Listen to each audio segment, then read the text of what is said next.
Batteria Vettori Pisani. This is a coastal battery built before the First World Conflict for the defense of the city of Venice. After the restoration in 2017, it became Museum of the First World War.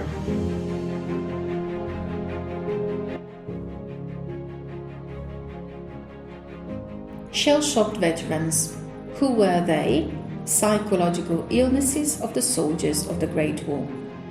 During the First World War in Italy, at war from the 24th of May 1915 to the 4th November 1918, 600,000 soldiers and 1 million civilians lost their lives, both due to military actions and to the poor sanitary conditions and poverty. Typhus fever, cholera, dysentery and tuberculosis were the most common pathologies, not to mention the Spanish flu epidemic, which exterminated 50, maybe 100 millions of people in the whole world. But there was a silent army of 40,000 soldiers, above all infantrymen and artillerymen, who, despite having survived the terrible massacres of the front line, or after surviving the cruel discipline of the trenches, couldn't rejoice for the end of the war, since their psyche was irreparably damaged, and they ended up in psychiatric hospitals. These soldiers, mainly poor farmers, never gone out of the borders of their villages, in the long months in the trenches underwent a prolonged sleep deprivation, a forced coexistence with mice and lice, thirst and a poor quality food. In addition to all this, the incessant racket of the artilleries, the constant awareness that only a wrong move would cost their lives, and often they saw their comrades ripped apart. A part of the soldiers came back from the conflict insane and for this reason were called shell-shocked veterans, or, with a cruel variation, war fools. Of course, these consequences didn't concern only the Italian army. Life in the trenches entailed similar psychological traumas in all soldiers involved in that great conflict. In the psychiatric hospitals, these soldiers arrived apathetic, inexpressive, alienated and mute, or men walking like automata. In the medical records, there were reports about uncontrollable tremors, hypersensitivity to noise, men walking with dangling hands and crying in the silence. These medical cases sparked the interest of psychiatrists, specialists emerging at the time. The law that established mental hospitals only dates back to 1904. In 1915, in the renowned medical magazine The Lancet, the psychologist Charles Myers used for the first time the expression shell shock, or shock caused by bombardments, that we now define post-traumatic stress disorder. The French neurologist Joseph Babinski in 1917 ascribed the symptoms to phenomena of hysteria, considered an exclusively female disorder. Therefore, he suggested to cure it like the feminine hysteria was cured at the time, with hypnosis.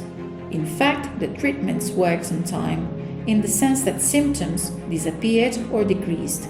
So, it became common belief that these clinical cases were the result of simulations aimed at being discharged or not to fight. This led to the accusation of feminization or of latent homosexuality, and to a series of definitely punitive treatments, as verbal aggressions and Faradayization, namely intense electricity discharges to the larynx in case of mutism and to the legs in case of stillness. This cruel discipline, carried out above all in Italy, where persisted some attitudes inspired by the ideas of Cesare Lombroso, an Italian psychiatrist and creator of criminal anthropology, who had joined the field of positivism, characterizing the sick as weak and primitive individuals.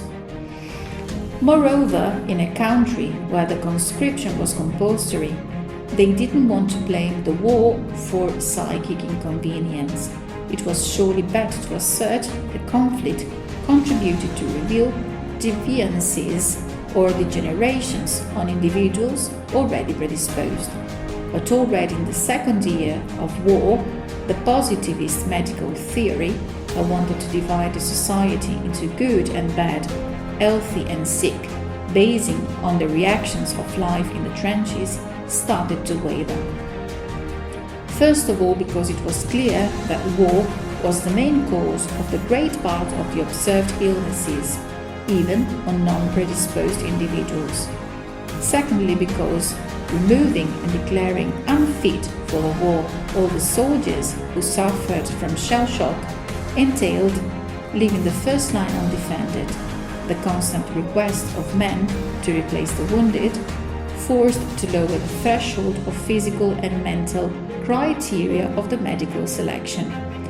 If about 40,000 of Italian soldiers, among those that took part in the war of 1915-1918, were closed in a country psychiatric hospitals, many others in similar psychological conditions returned home and were welcomed back by their families, but people started to call them war fools, perhaps even to dispel the embarrassment arising from living with these ghosts, who had once been their relatives and most beloved friends.